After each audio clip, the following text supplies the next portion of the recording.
Detail చూస్తే IAS Sandeep సుల్తానియాను arrest చేయాలని Hyderabad సిపికి Telangana high court ఆదేశాలు జారీ చేసింది. కంటెంప్ట్ ఆఫ్ కోర్టు కేసులో సందీప్ సుల్తానియాపై హైకోర్టు తీవ్ర ఆగ్రహం వ్యక్తం చేసింది. సికింద్రాబాద్ కంటోన్మెంట్ బోర్డుకు చెల్లించాల్సిన నిధుల విషయంలో చర్యలు తీసుకోవాలని గతంలో హైకోర్టు ఆదేశాలు జారీ చేసింది. అయినప్పటికీ ఎటువంటి చర్యలు తీసుకోకపోవడంతో న్యాయవాది సుబ్రహ్మణ్యం యాదవ్ హైకోర్టులో పిటిషన్ దాఖలు చేశారు. దాంతో సందీప్ సుల్తానియాను కోర్టుకు హాజరు కావాలని న్యాయమూర్తి ఆదేశాలు జారీ చేశారు.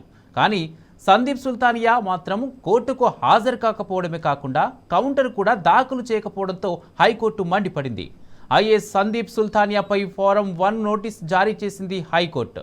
వెంటనే సందీప్ సుల్తానియాను అరెస్ట్ చేసి ఇవాళ ఉదయం 10:30 గంటలకు కోర్టుకు తీసుకురావాలని సిపికి ఆదేశాలు ఇచ్చింది.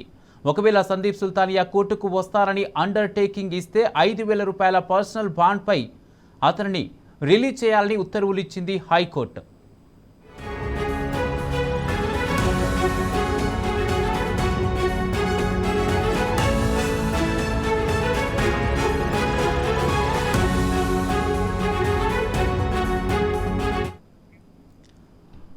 ఐఏఎస్ సందీప్ సుల్తానియాను అరెస్ట్ చేయాలని హైదరాబాద్ సిపికి తెలంగాణ హైకోర్టు ఆదేశాలు జారీ చేసింది. కంటెంప్ట్ ఆఫ్ కోర్టు కేసులో సందీప్ సుల్తానియాపై హైకోర్టు తీవ్ర ఆగ్రహం వ్యక్తం చేసింది. సికింద్రాబాద్ కంటోన్మెంట్ బోర్డుకు చెల్లించాల్సిన నిధుల విషయంలో చర్యలు తీసుకోవాలని గతంలో హైకోర్టు ఆదేశాలు జారీ చేసింది. అయినప్పటికీ ఎటువంటి చర్యలు తీసుకోకపోవడంతో న్యాయవాది సుబ్రహ్మణ్యం యాదవ్ హైకోర్టులో పిటిషన్ దాఖలు చేశారు. దాంతో సందీప్ సుల్తానియాను కోర్టుకు హాజరు కావాలని న్యాయమూర్తి ఆదేశాలు జారీ చేశారు.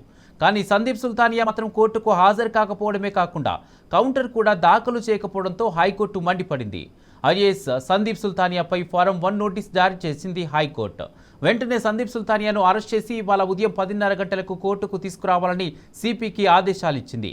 ఒకవేళ సందీప్ సుల్తానియా కోర్టుకు వస్తారని అండర్టేకింగ్ ఇస్తే 5,000 రూపాయల పర్సనల్ బాండ్పై అతడిని రిలీజ్ చేయాలని ఉత్తర్వులు ఇచ్చింది హైకోర్టు.